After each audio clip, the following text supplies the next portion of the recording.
Good afternoon, everyone, and welcome to Café con Tampa Online. I'm here with my co-host, Del Acosta, who's going to introduce our speaker. Thank you, Bill, and thank everybody out in Café con Tampa land for joining us this afternoon. Our speaker today is Tim Sinner. He's Chief Executive Officer, Head Start Director of the Florida City Capital Area. That's 3 counties surrounding Leon County, our capital area. A very sobering number is 14% of the population of Florida lives in poverty. Tim, tell us how the Head Start programs in your area are helping and how they can help communities throughout the state of Florida. Sure, Del. Thanks so much. And Bill, thanks for having me. And yeah, Head Start's part of a program that we run here at the Capital Area Community Action Agency that I'm the Chief Executive Officer of. And we're part of a federal safety net and that's nationally recognized as being the place where folks go who are struggling. And we serve in my region from Jefferson County over to Gulf County, which is where Hurricane Michael came ashore. We serve those rural counties and of course the capital city of Tallahassee. And Head Start's one of these incredible programs where we're really impressed by the ability to provide that necessary child care, robust early childhood education opportunity for those families who can't afford childcare. Childcare can cost more than your rent sometimes, and we're able to provide those services to nearly 400 families annually in 3 of the 8 counties that we serve. And what you said, Del, is important to understand is that low income poverty is a big issue. It's a difficult issue for a lot of folks to talk about. We refer to the community we serve as being under-resourced.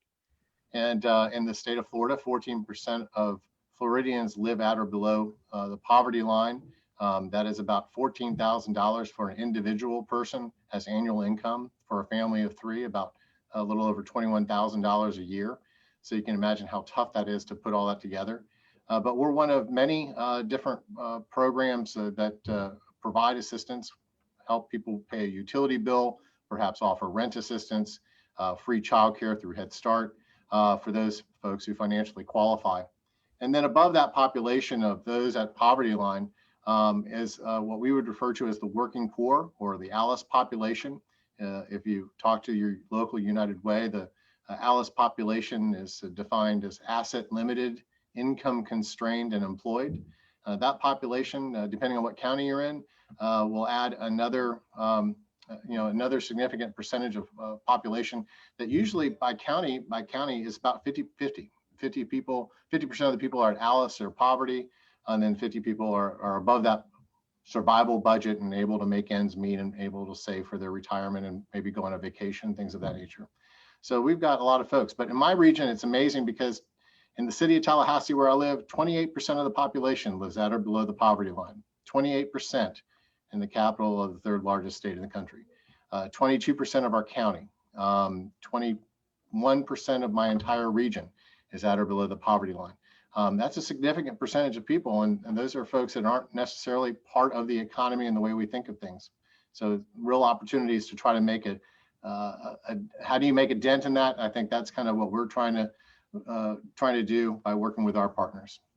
And one of the things we've identified in Tampa Bay, and in Tampa in particular, is that poverty really hurts us from an economic development point of view. It's the biggest thing holding us back.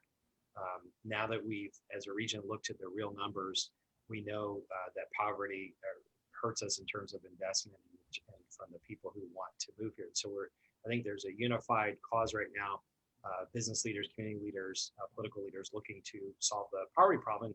We wanted to have Tim on to help us with some ideas related to that. I know Tim in several ways, but one is through Leadership Florida, and he's based in Tallahassee. He has the regional focus, but Tim also is the head of what's it called, Sustainable Florida. Can you tell us about that a little bit too, please? Yeah, so Sustainable Florida is a statewide alliance of organizations. Larger corporations are our major funders that help us work with smaller and medium-sized businesses to help them understand the value proposition of sustainability, which is economic growth and environmental stewardship and social capital, balancing those 3 things. So There's a way to make money by taking care of the environment. And we all know in Florida and my hometown of Tampa, I mean, the environment is a primary economic driver. That's why we live here. And you take care of the environment, you'll take care of business as well. And that social capital is what's usually left behind sometimes. But when we take a look at all the folks around us and providing an opportunity for them, we find that we have a stronger community together. And too often, while we're actually the community action world is the result of the Johnson administration's Great Society back in 1964, which really talked about civil rights and more at the time that we had great racial segregation. Today, we have a lot of social economic segregation. We have the resource communities are where they are, the under-resourced are where they are. We're not having a mixture of those families and those communities that make for a much more robust community, both economically and from a culture standpoint. And those are some opportunities to do some really good work. Let's get back to Head Start. When I think of Head Start, I think of essentially what you were talking about is daycare. But is it exclusively to daycare, and at what age does it start and what age does it taper off? Sure. I appreciate that, Del. And pardon me for correcting you for a quick minute. I was corrected the first time I said daycare. Somebody told me, they said a day does not need to be taken care of. A child, however, needs to be taken care of. So we refer to it as childcare.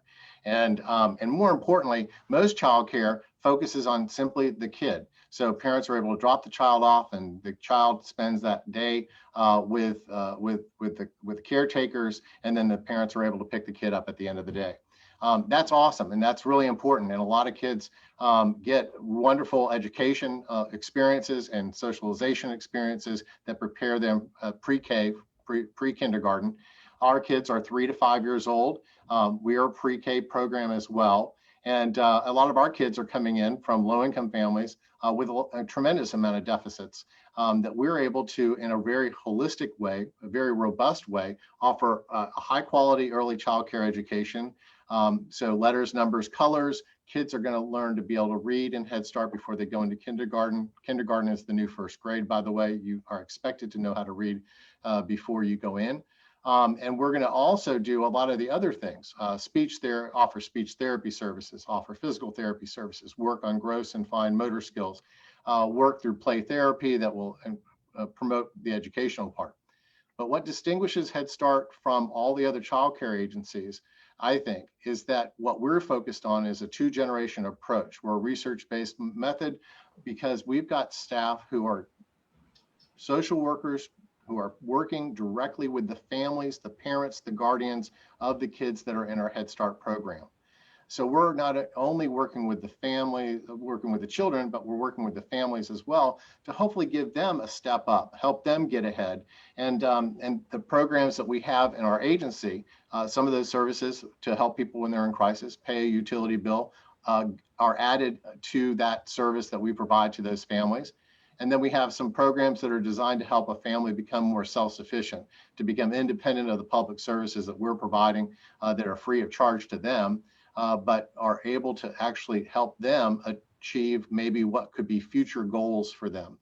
And those future goals could be a job, could be a career, and we're going to help them on a path using a program called Getting Ahead, which is a really successful program. And your neighbors over in Pinellas County, the Community Action Agency over there uses Getting Ahead as well to work with their clients.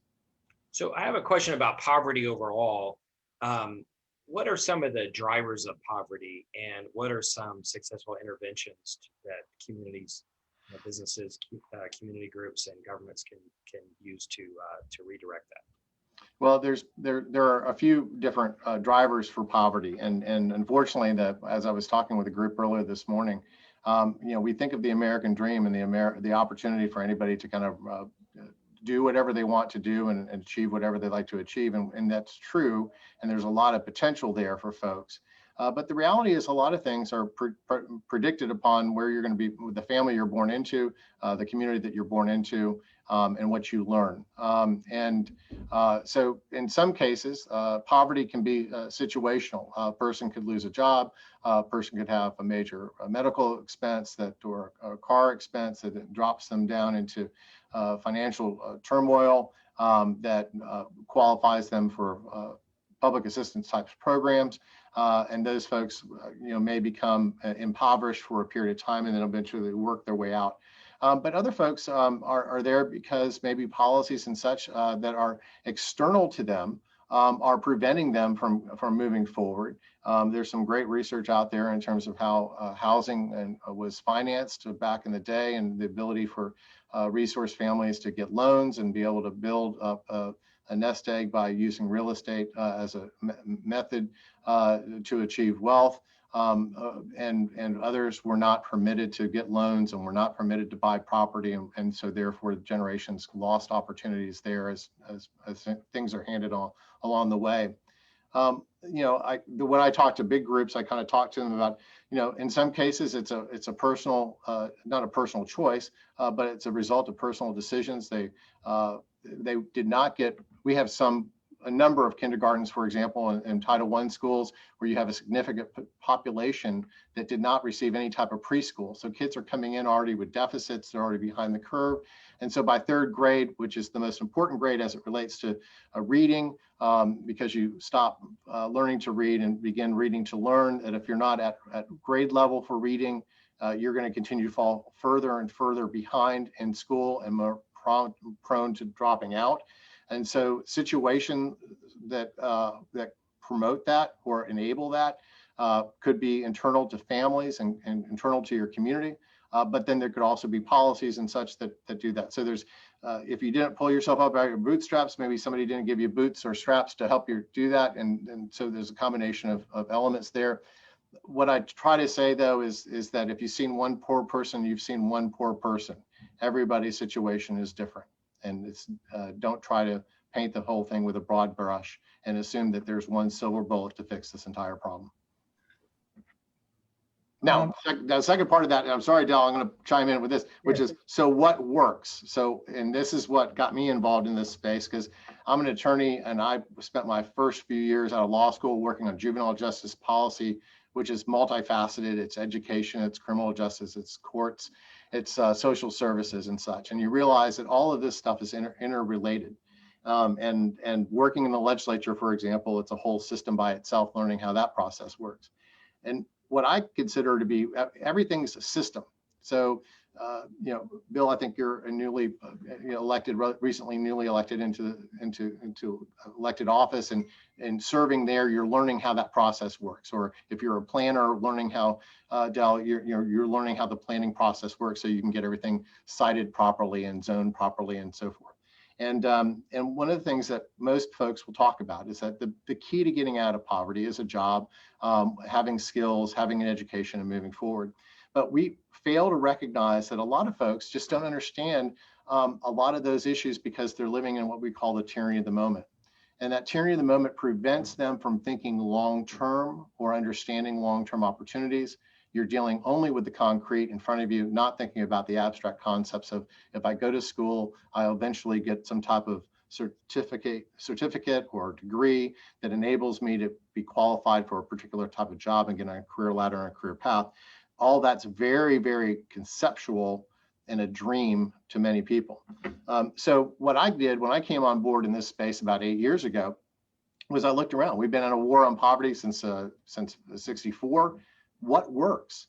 There's got to be something that works. And there are programs that work because of the social capital of the individual who runs that program. You probably have some successful programs in Tampa, and they are there because that person who's leading that program is awesome. And if that person was to leave, whoever comes in after that may be able to keep it going, but it's really based on that social capital that that person's investing beforehand. So we found that there's a program called Getting Ahead, and I'm going to hold up the workbook here. It's called Getting Ahead in a Just Getting By World.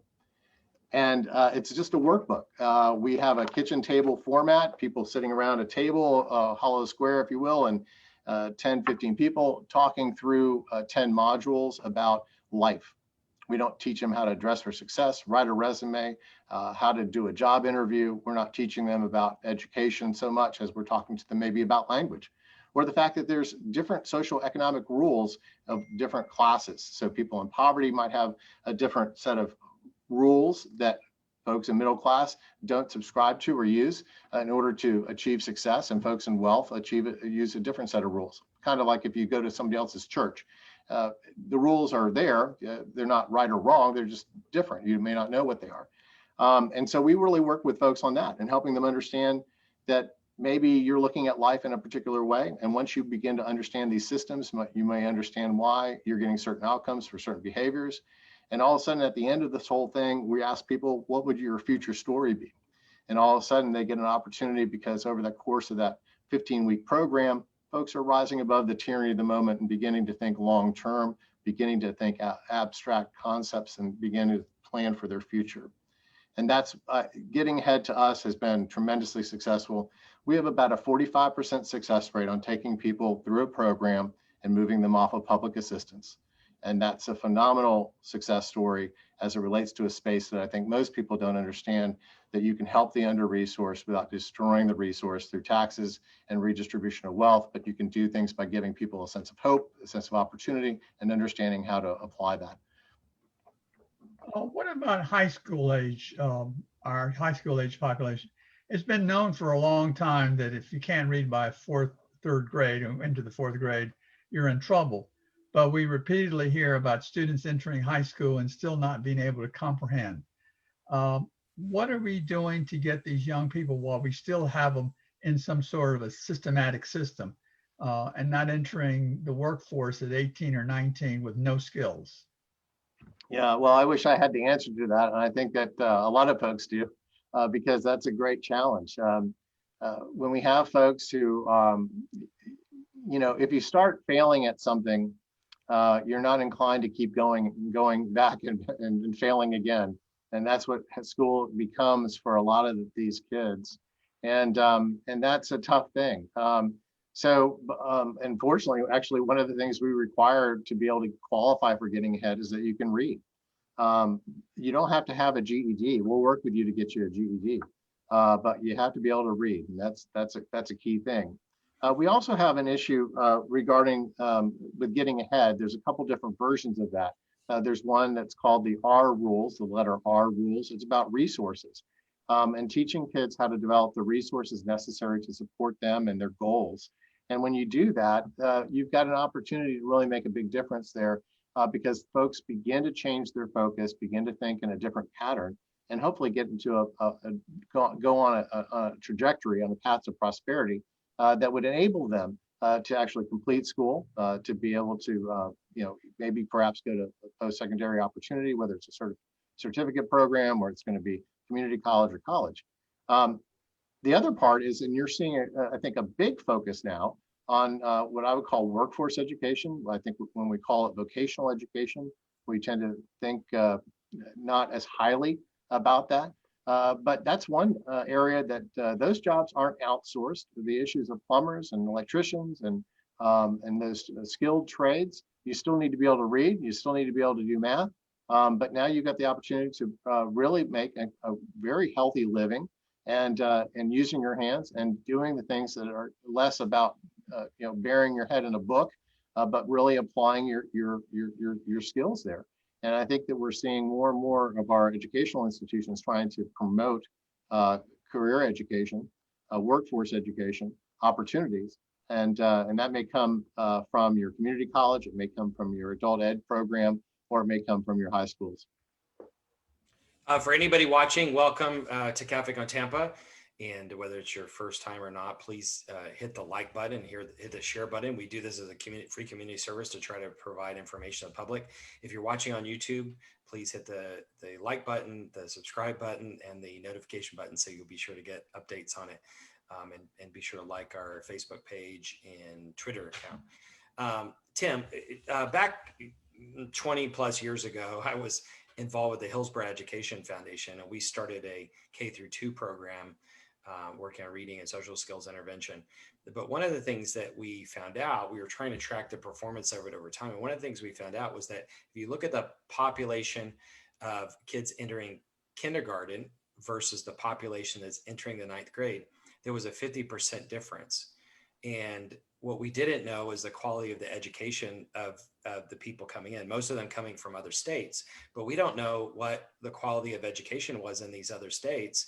A lot of times people assume that it must be better, but it apparently wasn't necessarily better.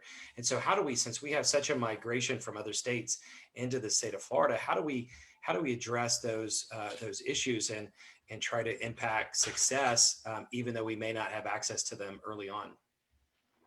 Well, Bill, that's a great question. You know, it raises a number of, reminds me of a couple of things. I'm a Florida native. I was born and raised in Tampa, but we live in a state where 80% of the population is not from here. That always creates a big challenge. And I always think of the fact that at least we have one thing in common. We all want to be in Florida, which is great. But with that comes that whole issue of how do you adjust to a new education system, different expectations.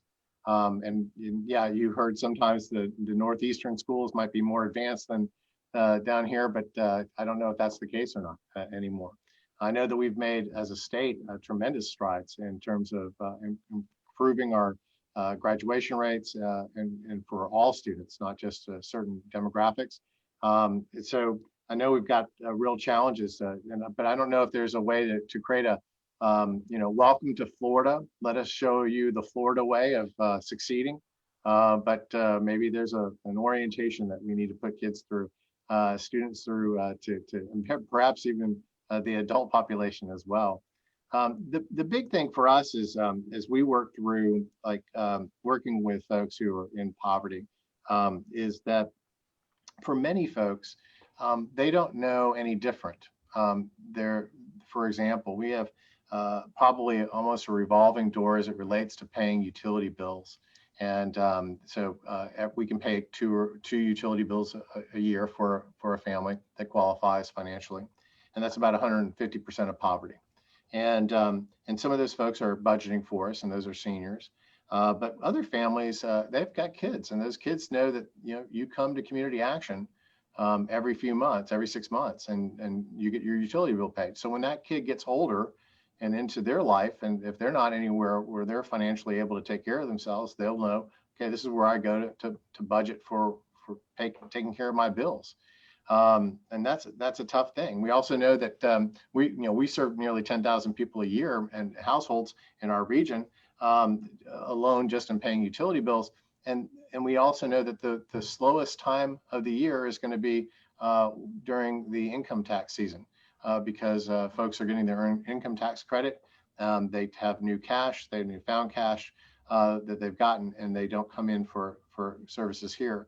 So, you're talking about education, I'm talking about life skills, and those two things probably go really hand in hand together to hopefully when you put those together, you can actually succeed and move forward. You made me think of two things. One of them, we're talking about high school students. Possibly, home ec should be brought back for men and women or boys and girls, and teaching financial planning could be part of that. Let me ask you a question that could be somewhat controversial. But right now on the Florida ballot, as a constitutional amendment, we have raising the minimum wage. Now, what is your opinion? Is raising the minimum wage going to help with the poverty problem, or are they mutually exclusive? Yeah, I don't know the answer to that question either. You're asking me all the good ones. I was really hoping for softballs. The issue, one of the things we talk about, one, our organization has not taken a position at all. We do not get involved with advocacy at all. We're a nonprofit as well, and don't get involved with things like that. Nor is our board individually or collectively taken any positions on the constitutional amendment regarding a minimum wage, adjusting it up to $15 an hour. I will say, however, we've seen that when we can put money in the hands of folks, that they will put it to the issues that they need most. They're not going to go and spend it willy-nilly. People in poverty are probably the best at budgeting because they can make dollars, and those public assistance SNAP benefits go as far as they possibly can. There is strength in having a more livable wage for sure. And in fact, we try to work with our clients in the Getting Ahead program to get them into a career path that will get them to a livable wage faster, sooner, better, and something that they can sustain themselves. And we're also hoping that employers will be in a position to pay that living wage. And we ourselves, I think we're about $12 at a minimum wage for our own organization.